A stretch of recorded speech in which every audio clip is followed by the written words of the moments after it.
Assalamualaikum warahmatullahi wabarakatuh.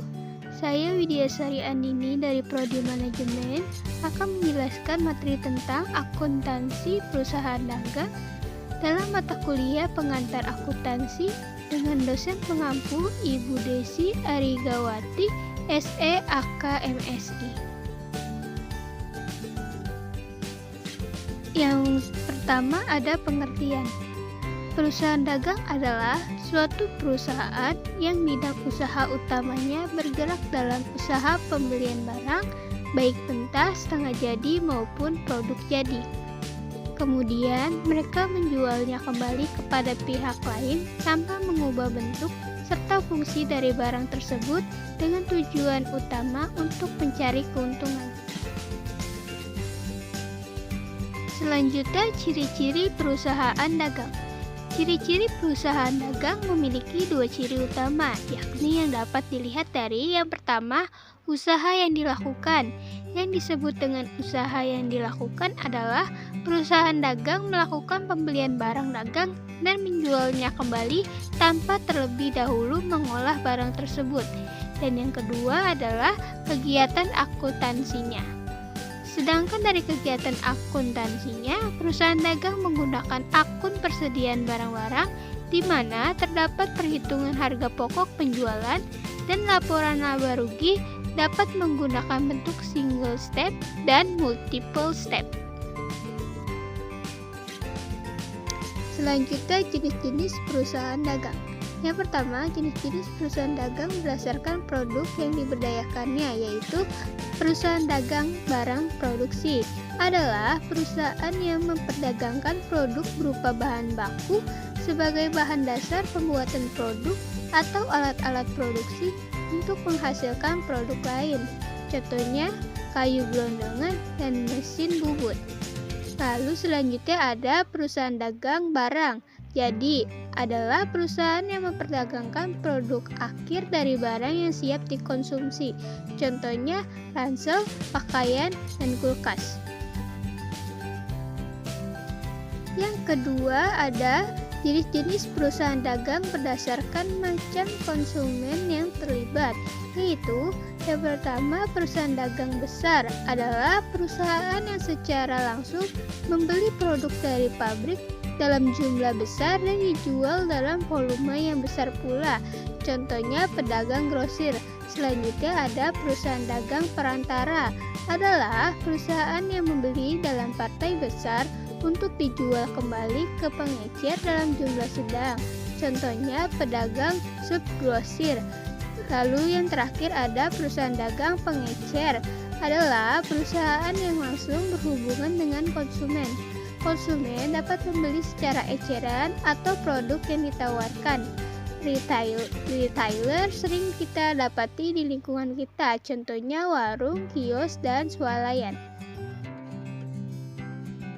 Selanjutnya adalah siklus akuntansi. Siklus akuntansi dibagi menjadi 12. Yang pertama, mengidentifikasi jurnal khusus. Yang kedua, menyusun jurnal khusus. Yang ketiga, menyusun buku besar pembantu. Yang keempat, mencatat ke dalam buku besar. Yang kelima, laporan harga pokok penjualan. Yang keenam, pencatatan neraca saldo. Yang ketujuh, penyusunan jurnal penyesuaian. Yang kedelapan, penyesuaian neraca saldo. Yang kesembilan, laporan keuangan. Yang kesepuluh, penyusunan jurnal penutup. Yang ke-11, neraca saldo setelah penutupan.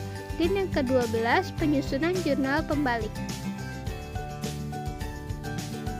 Selanjutnya adalah transaksi perusahaan dagang. Yang pertama, transaksi pembelian barang dagang. Yang kedua, transaksi retur pembelian dan pengurangan harga. Yang ketiga, transaksi potongan pembelian. Yang keempat, transaksi beban angkut pembelian. Yang kelima, transaksi penjualan barang dagang. Yang keenam, transaksi retur penjualan dan pengurangan harga. Yang ketujuh, transaksi potongan penjualan. Yang kedelapan, transaksi beban angkut penjualan. Yang kesembilan, transaksi persediaan barang dagang. Yang ke-10, transaksi pembayaran hutang. Dan yang ke-11, transaksi penerimaan piutang. Selanjutnya ada contoh soal. Transaksi yang berhubungan dengan persediaan barang dagang dari PT Motor Jaya selama bulan Maret 2017 sebagai berikut. Maret tanggal 1 dibeli barang dagang senilai 8 juta dengan termin 4/14 N per 30. Tanggal 3 Maret dijual barang dagang 4.500.000, diterima tunai 20%-nya, sedangkan sisanya dengan syarat 2/10 N per 30. Beban pokok yang dijual 3.800.000. Penjualan dilakukan kepada CV Adil. Pada Maret tanggal 4 dikeluarkan nota debit untuk barang yang dikembalikan sebagian atas pembelian tanggal 1 Maret yang lalu, yakni 500.000.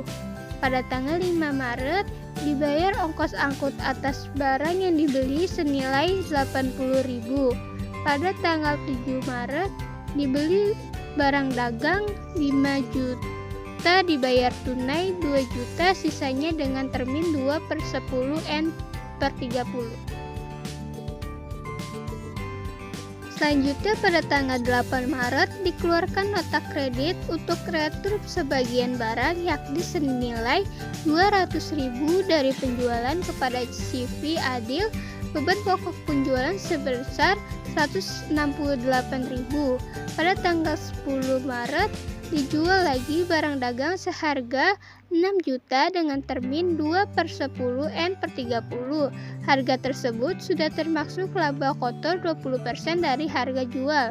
Lalu tanggal 13 Maret diterima perkas dari debitur CV Adil atas penjualan yang lalu. Pada tanggal 15 Maret dibayar perkas kepada debitur atas pembelian 1 Maret yang lalu. Pada tanggal 17 Maret diterima kembali sebagian barang yang dijual pada 10 Maret, yakni sebesar 1 juta rupiah. Selanjutnya, jawaban menggunakan metode perpetual. Pada tanggal 1 Maret, persediaan barang terhadap utang dagang masing-masing 8 juta rupiah. Lalu pada tanggal 3 Maret, pada akun kas senilai 900.000 didebit dan piutang dagang senilai 3.600.000 didebit. Lalu penjualan senilai 4.500.000 dikredit. Lalu ada beban pokok penjualan terhadap potongan barang dagang yaitu senilai 3.800.000. Lalu pada tanggal 4 Maret utang dagang terhadap potongan barang dagang masing-masing 500.000. Pada tanggal 5 Maret persediaan barang terhadap kas masing-masing 80.000. Selanjutnya pada tanggal 7 Maret potongan barang dagang senilai 5 juta di debit dan kas terhadap utang dagang di mana kas senilai 2 juta dan utang dagang senilai 3 juta di kredit. Lalu pada tanggal 8 Maret retur penjualan terhadap piutang dagang masing-masing 200.000 dan persediaan barang dagang terhadap beban pokok penjualan masing-masing 168.000. Pada tanggal 10 Maret, piutang dagang terhadap penjualan senilai 6 juta pada masing-masing akun. Lalu ada beban pokok penjualan terhadap potongan barang dagang masing-masing 4.800.000. Selanjutnya pada tanggal 13 Maret pada akun kas senilai 3.332.000 di debit dan potongan penjualan terhadap piutang dagang di mana potongan penjualan senilai 68.000 di debit dan piutang dagang senilai 3.400.000 di kredit. Lalu pada tanggal 15 Maret ada utang dagang dan persediaan barang dagang terhadap kas di mana utang dagang senilai 7.200.000 di debit dan persediaan barang dagang 300.000 di debit. Lalu ada kas senilai 7.500.000 di kredit. Dan pada tanggal 17 Maret ada retur penjualan terhadap piutang dagang masing-masing 1 juta. Selanjutnya jawaban menggunakan metode periodik.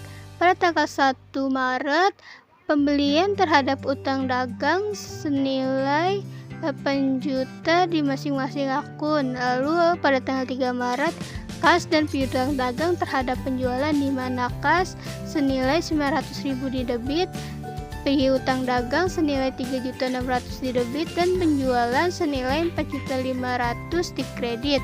Pada tanggal 4 Maret, utang dagang terhadap retur pembelian masing-masing senilai 500.000.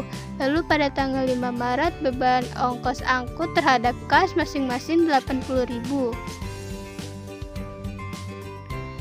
Selanjutnya pada tanggal 7 Maret, pembelian dan utang dagang terhadap pembelian, yaitu pembelian senilai 5 juta di debit, utang dagang senilai 3 juta di kredit, dan pembelian di debit senilai 2 juta. Lalu pada tanggal 8 Maret, retur penjualan terhadap piutang dagang masing-masing senilai 200.000. Lalu tanggal 10 Maret, piutang dagang terhadap penjualan masing-masing 6 juta.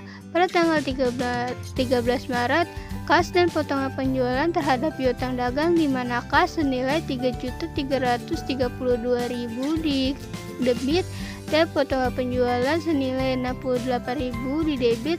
Lalu piutang dagang senilai 3.400.000 di kredit.